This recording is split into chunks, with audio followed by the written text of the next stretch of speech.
I feel sorry for straight men these days. They don't know whether they can touch or not, have a kiss or not, or how do you approach them. It's abuse. It's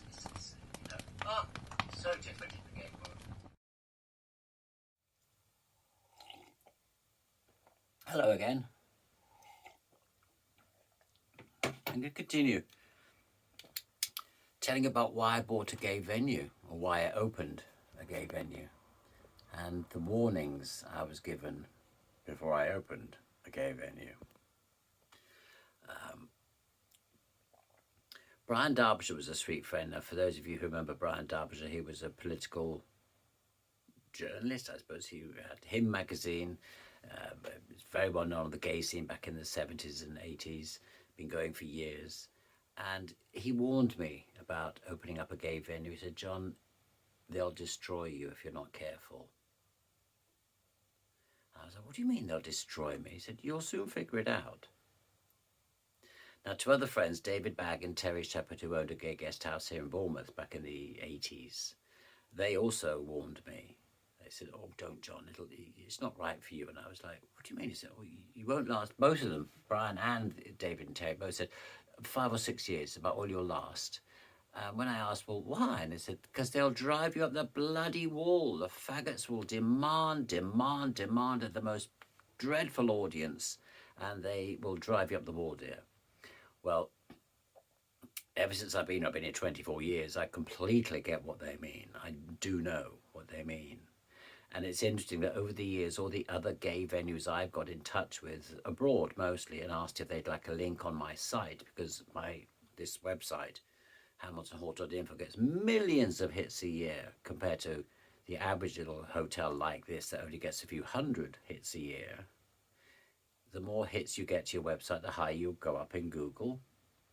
So I offer a lot of gay venues that look nice abroad. Would you like a link on my site? It'll help your business.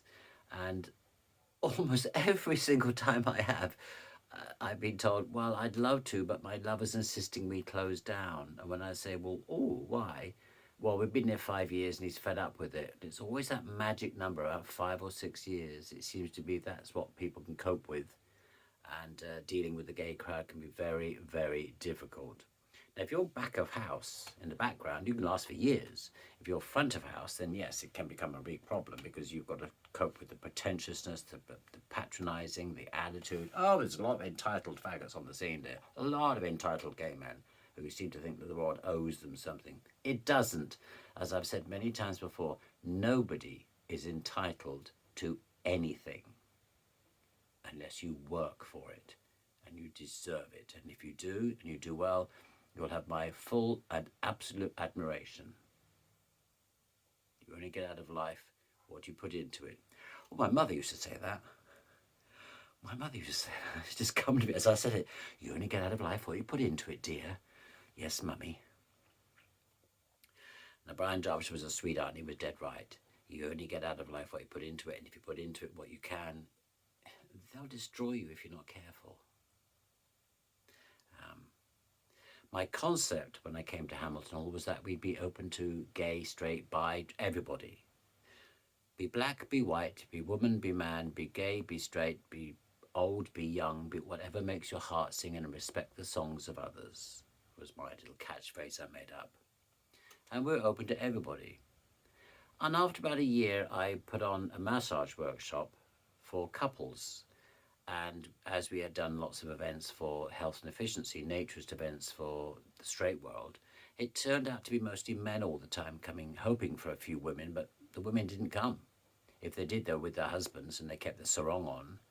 And I put on this massage workshop and only 4 couples came. And after it, all the husbands more or less agreed that they'd rather have worked on the other wives, not their own wife. And I said, well, the problem is if you touch a woman in an inappropriate place, they will scream the house down. If you don't touch a gay man in an inappropriate place, they will scream the house down. There isn't such a thing as an inappropriate space for a man to be touched by another man. It's in the gay world. And I'm joking, of course. But and that was like a sign to me that I needed to turn this venue gay. At least men only. And when the law changed in, well, whenever the law changed, the Discrimination Act, I was investigated because I had a phone call from a woman. I knew it would happen as soon as the law changed on equality. A woman phoned and said, yes, I'm looking at your website. Can I come with my husband and I? And I said, well, if you're looking at our website, you can't. It's a men-only venue. Oh, but you can't do that, can you? And I said, well, there's a lot on the website about the reason why legally we can. But. Oh, she's right, bitch.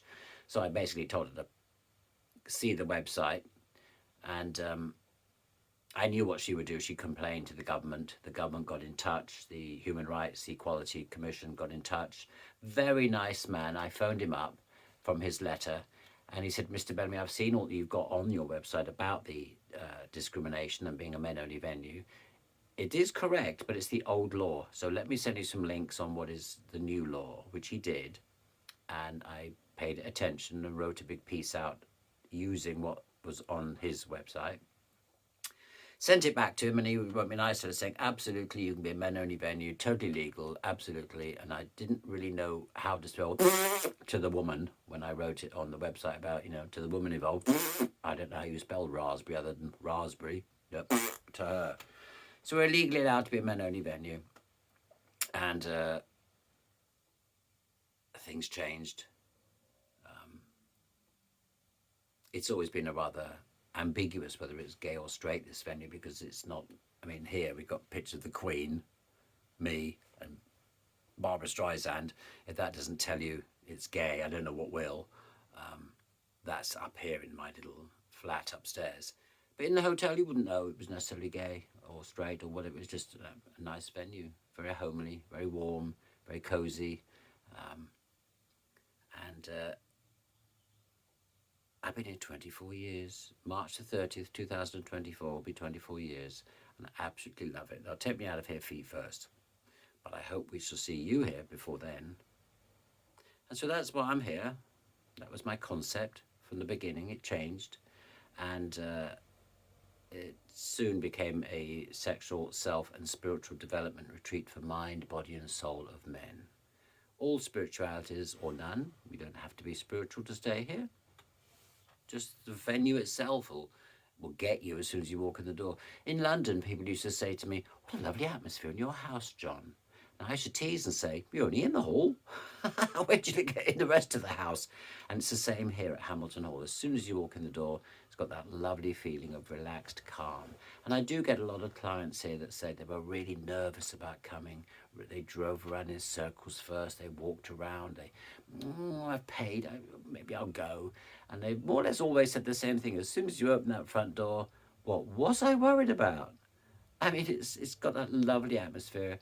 And I think straight away they realise that it's not the fear. It's not what they think. It's not some tacky little backstreet dump. It's a very nice hotel, beautifully done. Clothing optional. It's not tacky. It's nice. Oh, excuse me. It's been a long day. Yawn. So that was it. Just a short one. Keep in touch with me. Put your comments below and subscribe. Chris will do that for me. Subscribe. Thanks to Chris, who does all this extra work. I just sit here and talk. He does all the editing and everything else. He was the one that suggested we didn't use all the lighting and dim it down a bit, which actually is looking a bit better. We're still playing with ideas. We're still waiting for the builder to come and... Where is it? There it is, in the roof. You can see that was the plain white fireplace that I've painted and gilded. I've yet to gild a bit more of it, so I'll show you that a bit later on. Another time, how you gild it, because it was just plain white. It now looks like a real posh thing. But so we're still going to get the ceiling done, but the builder's booked in to do the outside, and then we'll get the room finished. So thanks for watching. Don't forget to subscribe. I will talk again soon. Love you. Bye now.